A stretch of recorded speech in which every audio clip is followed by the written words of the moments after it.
आउज़ुबिल्लाहिमिनश्शैतानिर्रजीम बिस्मिल्लाहिर्रहमानिर्रहीम। इंजीनियर हाफिज़ नईमुर रहमान साहब, अमीर जमात इस्लामी कराची, कायदीन मोहतरम और मेरे शहर कराची के मजलूम वासियों, जमात इस्लामी की ये जद्दोजहद के इलेक्ट्रिक के मजालिम के ख़िलाफ़ कोई नहीं है। ये वही शारह फैसल है कि जिस पर 2 साल कबल ही जमात इस्लामी धरना देने आई थी और जमात इस्लामी के कारकुनान की ये साबित कदमी, दिलेरी, बहादुरी ने आज के दिन इस बात को साबित कर दिया कि इसके मुकाबले पे ना कोई लाठी रुक सकती है, ना कोई गोली चल सकती है, ना कोई शेलिंग हो सकती है और ना कोई गिरफ्तारी हो सकती है। ये आपकी कामयाबी है कि आप शाहराह फैसल पर आज बैठे हैं और किसी रास्ते में भी पुलिस ने हारन बजाकर रास्ता नहीं रोका। जब मैं लियारी से पीआईडीसी से शाहराह फैसल पर चढ़ा हूं तो सारे रास्ते में पुलिस के नौजवान दो दो हाथ उठा करके सलाम करते हुए इस्तकबाल कर रहे थे।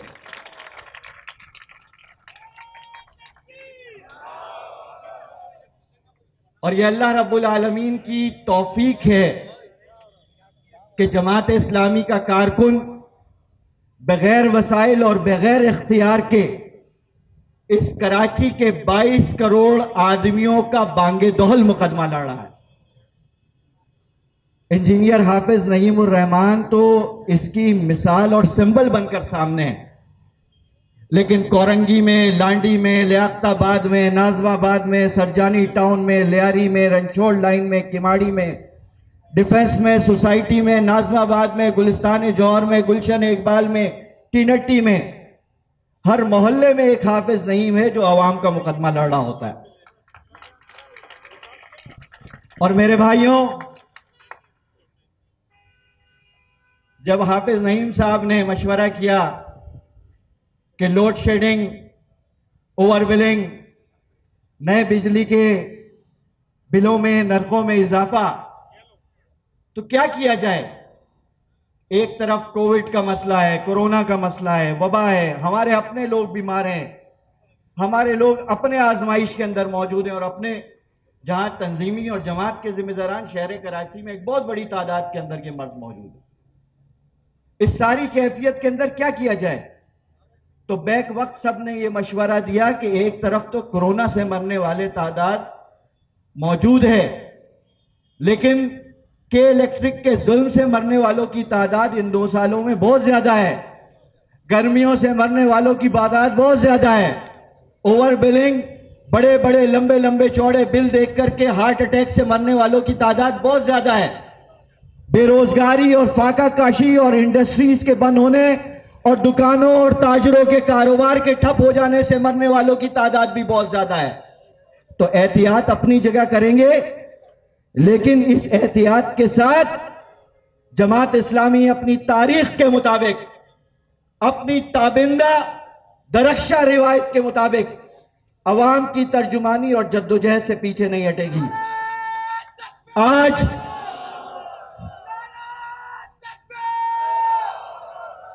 शाहराह फैसल के ऊपर ये धरना हो रहा है। इस दौरान भी राब्ते किए जा रहे हैं, फोन आ रहे हैं, हिदायत दी जा रही है, दरख्वास्त की जा रही है, गुजारिश की जा रही है, लारे और लप्पे दिए जा रहे हैं और कहा जा रहा है कि इस धरने को मुख्तसर कीजिए, आपके मुतालबात जेर गौर हैं। और एक शोशा दोपहर 3 बजे वक्त की वफाकी पार्टी के सबसे बड़े काबिल आदमी, सबसे बड़े टेक्नोक्रेट, जिनकी हुकूमत का तयन नहीं हुआ था लेकिन उनकी वजारत का तयन वक्त की एस्टेब्लिशमेंट ने कर लिया था कि ये आदमी है जो पाकिस्तान को माशी बहरान से निकालेगा। जमात इस्लामी ने तो शाहराह फैसल पर धरने का ही ऐलान किया था। और क्या किया था? 3 बजे इस धरने को काउंटर करने के लिए प्रेस कॉन्फ्रेंस करते और कहते हैं कि जी लोड शेडिंग गैर एलानिया खत्म कर दी जाएगी। वाह रे भाई, दुफ है आपकी हुकूमत और आपकी प्रेस कॉन्फ्रेंस पर। आप तो असद उमर साहब आप तो अपनी पार्टी में काबिले कबूल नहीं है, आपकी प्रेस कॉन्फ्रेंस शहर कराची वाले क्या कबूल करेंगे? आपको तो वजारत से धक्के देकर निकाल दिया जाता था। आपको तो कैबिनेट रूम के अंदर इजलास के दौरान एक तरीन इशारा करता था तो कुर्सी बदलकर पीछे कर दिया जाता था। आप कराची के लोगों को लारे लप्पे देते हैं, ऐसा नहीं चलेगा। इस वक्त पीटीआई, पाकिस्तान तहरीक इंसाफ, इसने अपनी 2 साल की हरकतों से अपनी पार्टी के नाम को तब्दील कर दिया है अमली तौर पर, और यह पाकिस्तान टिल्लू एसोसिएशन बन गई है। और यह प्रेस कॉन्फ्रेंस भी इस टिल्लूपन की धूम मिलाने की अलामत थी कि जब जमात इस्लामी ने एहतजाजी तहरीक को दोबारा दवाम दिया, शहर कराची की आवाज दोबारा उठना शुरू हुई, मजलूम दोबारा बहादुर होकर डट गया और सड़कों पर आने की तैयारी करने लगा, जुल्म के मुकाबले में दीवार बनने लगा, जालिमों से निजात की जद्दोजहद को आगे बढ़ाने लगा। तो फिर उसके नतीजे में हमने भी वो मंजर देखा कि आज से 3 रोज कबल के इलेक्ट्रिक के हेड ऑफिस पर, जहां 8 साल से जमात इस्लामी धरने दे रही है, जहां जमात इस्लामी 8 साल से अवामी प्रेस कॉन्फ्रेंस कर रही है, जहां जमात इस्लामी के लोग जाकर के उनसे बातचीत और मुज़ाकरात बरसों से कर रहे हैं, वहां पर एक पंडाल सजता है, उस पंडाल पे कालीन बिछता है और पीटीआई के वो कराची के मुंतखब नुमाइंदे, एमएनए और एमपीएस वहां पर मिनरल वाटर्स की बोतलों के साथ पीछे एयर कूलर लगाकर, जनरेटर का इंतजाम करके, गर्मी से बचने का एहतमाम करके बैठकर मगरमच्छ के आंसू बहाना शुरू कर देते हैं। मेरे भाइयों, ये मगरमच्छ के आंसू है जो पीटीआई इस वक्त शहर कराची के लोगों के सामने बहा रही है। मैंने तो परसों भी ये बात की इनके एमपीएस से, मैंने तो परसों भी इनके एमएनएस से बात की कि अगर तुम शहर कराची के लोगों के इतने खैर ख्वाह हो। अच्छा, एक बात मैं आपको और बताऊं, मीडिया के सामने तो कुछ और कहते हैं, मेरे कान में कुछ और कहते रशीद भाई हम बहुत मजलूम हैं, हमारी कोई नहीं सुनता, हम तो फंस गए हैं। भाई रशीद भाई आपको कह रहा है फंस गए हो तो मैं हाथ देता हूं निकालने के लिए, आ जाओ शारे फैसल पर, आओ शारे फैसल पर।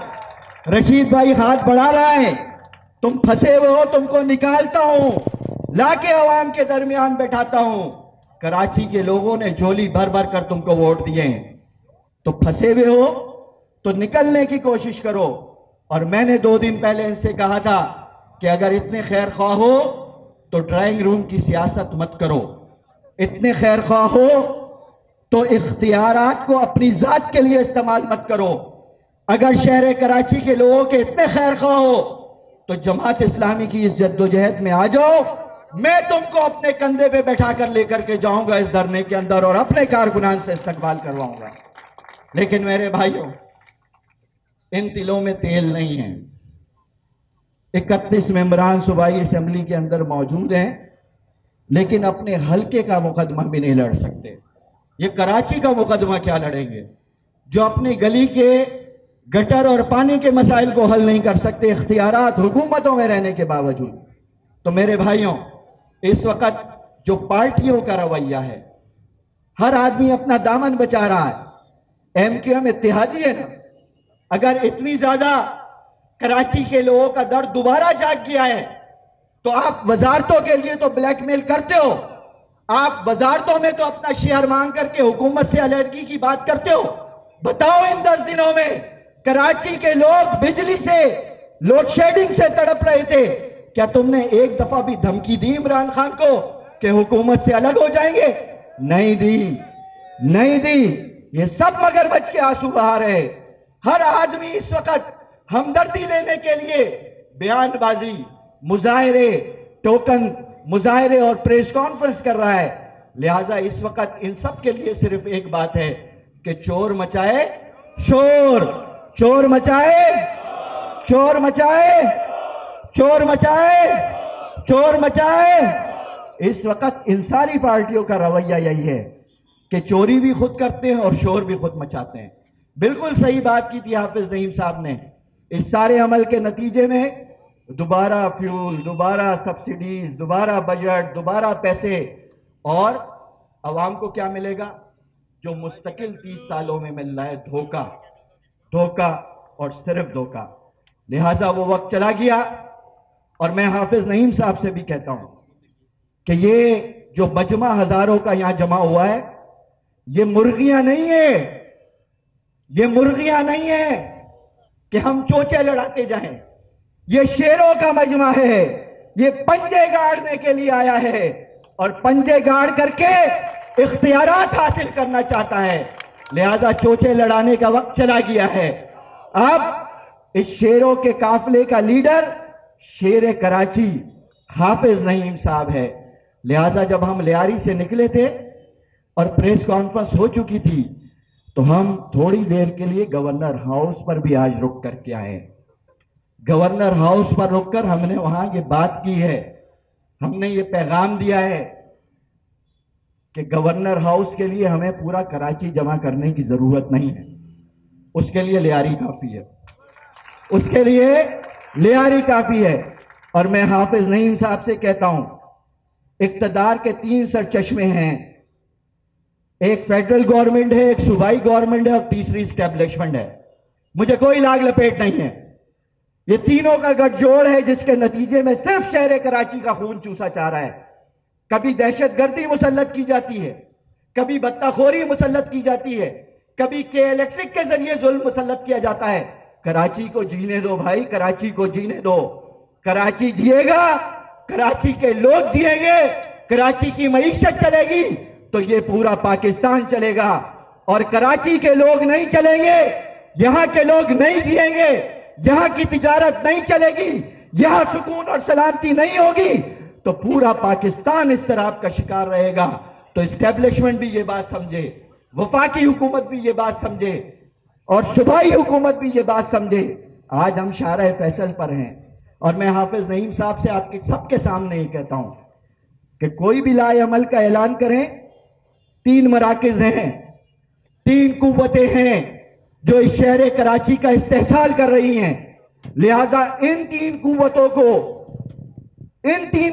को समझाने के लिए अगर कुव्वत का मुकाबला करना पड़े तो मैं आप सबके सामने ये ऐलान करता हूं कि मैं इन 3 सरचश्मों से लियारी की बुनियाद पर सीएम हाउस को तो कंट्रोल कर लूंगा, वहां तो धरना दे दूंगा, बाकी जगह का एहतमाम जमात इस्लामी की क़यादत तय करके करे और एक साथ इस शहर कराची का भरपूर तरीके से मुकदमा लड़कर इसको जुल्म के इस निजाम से, जबर के इस निजाम से जिसके शरीक सब लोग हैं, ये मुश्तरका मफादात कौंसिल है जो सिर्फ सरमायादारों का तहफ़्फ़ुज़ करती है, ये मुश्तरका मफादात कौंसिल है जो सिर्फ जालिमों और जाबिरों का तहफ़्फ़ुज़ करती है। और मैं आपको एक और बात ये कहता हूं कि हम अपने कारकुनान को बहुत डिसिप्लिन रखते हैं।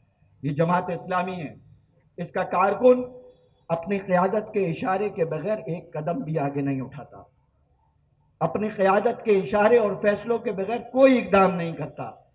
जिस तरह आसमान का रंग नीला है, जिस तरह सूरज रोशन होता है, जिस तरह चांद चमकता है, जिस तरह समंदर की लहरें और मौजें मौजूद हैं, जिस तरह हवाएं चलती हैं तो पत्ते हिलते हैं, जिस तरह धूप निकलती है तो गर्मी आती है, इसी तरह अल्लाह ताला की एक नेमत जमात इस्लामी है और इसकी भी शनाख्त डिसिप्लिन है, शराफत है, ईमानदारी है। लिहाजा हमें शराफत का सर्टिफिकेट किसी और से नहीं चाहिए, हमें शराफत का सर्टिफिकेट किसी से नहीं चाहिए कि जो लोग हमें वोट नहीं देते वो हमारे बारे में ये तबसरा करेंगे कि शारे फैसल बंद कर दिया, ट्रैफिक जाम हो गई। जो लोग हमें वोट नहीं देते वो हमारे बारे में ये तबसरा करेंगे कि आपकी वजह से बेचैनी फैली है। लिहाजा हमें किसी का सर्टिफिकेट नहीं चाहिए, हमारी एक दरख्शा तारीख है और मैं बिल्कुल इस बात पर यकसू हूं। लिहाजा कोई भी फैसला करना है, दिलेरी और जुर्रत के साथ फैसला कीजिए। जुल्म और सितम की इस चक्की से निकालने के लिए अगर शहर कराची में कोई उम्मीद है तो सिर्फ जमात इस्लामी है, सिर्फ जमात इस्लामी है और सिर्फ जमात इस्लामी है। वाखिर दावाना वल्हम्दुलिल्लाहि रब्बिल आलमीन।